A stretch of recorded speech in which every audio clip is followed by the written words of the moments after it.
Hey guys, it's Sarah, and today I have a review for you on What She Ate, and this is written by Laura Shapiro. This is a book of short stories that are focused around women in our society and how their lives are centered around food.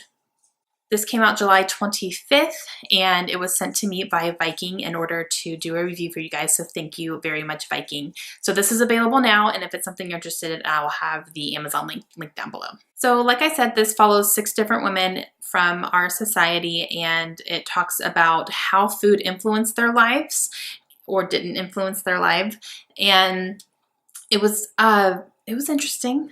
So I will briefly talk about the women that are in here and kind of why their story was told. The first story in here is about Dorothy Wordsworth, and she was the sister to the poet William Wordsworth. Dorothy took a lot of pride in her cooking, and she really filled that servant's role basically with her brother, and she was not happy unless she was in that role, to the point where she lived with him, and they lived almost as husband and wife, obviously not fully, but there was nothing like that going on. But they always lived together, even when William got married.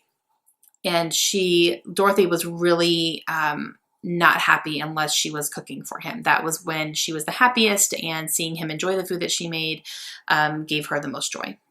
And I enjoyed that story. I thought it was interesting. The next story was about Rosa Lewis, and Rosa Lewis was a caterer in England, and she was very sought after from the royal family.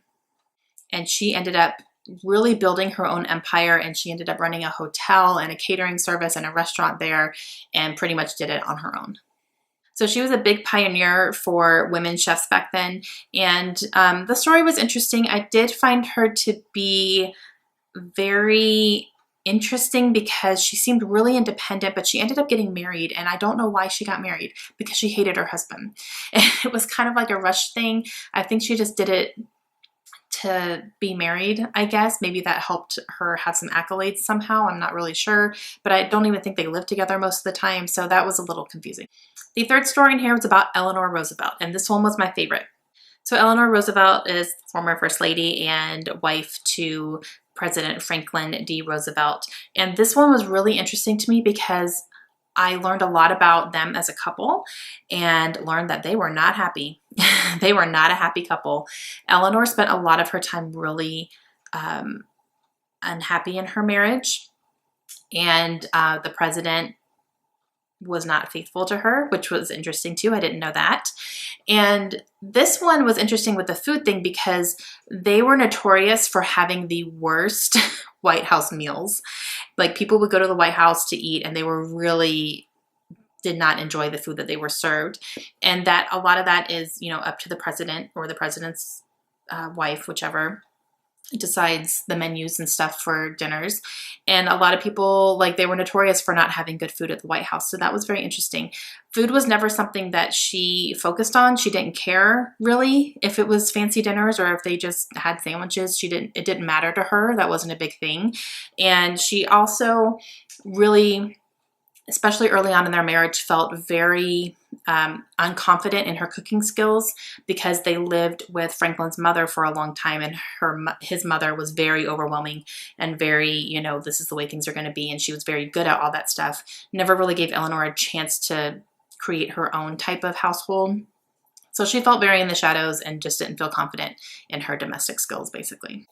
And the fourth story was about Eva Braun, who was Hitler's mistress, and she also was his wife for the last 2 days of their lives. They got married, and then they ended up committing suicide together. So this one was confusing to me because I didn't get a lot about the food. There's a little bit in there about it, but mostly it was about Hitler and what he liked to eat. He was a vegetarian, and it was more about him than her. So I don't know if she was just put in here as a crutch to talk about Hitler and that time frame or not, but it didn't seem like she cared about food all that much. She cared about luxuries for sure, but it was more about him than her, and a lot of her part of it was more about how vain and suicidal she was. This woman tried to commit suicide more than once, and then she did it with him. But yeah, so it was a little confusing to me. I did enjoy the story, but it wasn't necessarily about her and her involvement in food. It was more about him and what he ate and his behaviors. So it was a little weird. The fifth story in here was about Barbara Pym, who was an author, and she wrote fiction, but she also talked a lot about food in her novels, and she took really great care in the way she described food and the meals and all that. They took a center stage in a lot of her novels, and that's kind of all I really got out of the story. And this one, it was a little bit dull. And let's talk about the last story in this book. Helen Gurley Brown, who was the editor for Cosmopolitan for 30 years. This is where I DNF'd. I did not finish that story because I got almost halfway through and I could not stand her. The problem I had with her was so much of her focus on food was being skinny and what to eat to remain skinny. And she even quoted in here that she said, "Be skinny no matter what the cost is." I can't, you guys, I can't. It's women like that who give women today and young girls today bad body image issues. You do not need to be skinny at any cost. You need to be healthy. And that was my problem here. She didn't focus on health. She focused on being skinny. Jell-O for dinner is not okay. And that's what she was promoting. And I had so many issues with it. I was rolling my eyes constantly. And I just went, no, I cannot read about this woman anymore. I had a lot of problems with her. And she is the editor of a women's magazine and is supposed to be helping women. And she's basically telling them to eat Jell-O for dinner so that you can be skinny because that's how society is going to accept you. No. And this isn't a woman from like the 30s or 40s. This is a woman who just died in 2012. So she was, definitely part of the problem of, teaching women the wrong ways to be skinny. And being skinny is not how you are accepted, and being skinny is not the way to think. Honestly, you need to work on your health. You need to be healthy, and that is not what she was promoting. And I couldn't read any more about her. Sorry, I can't. So overall, I did give this book 3 stars. I only really enjoyed 3 of these 6 short stories, so very middle of the road for me.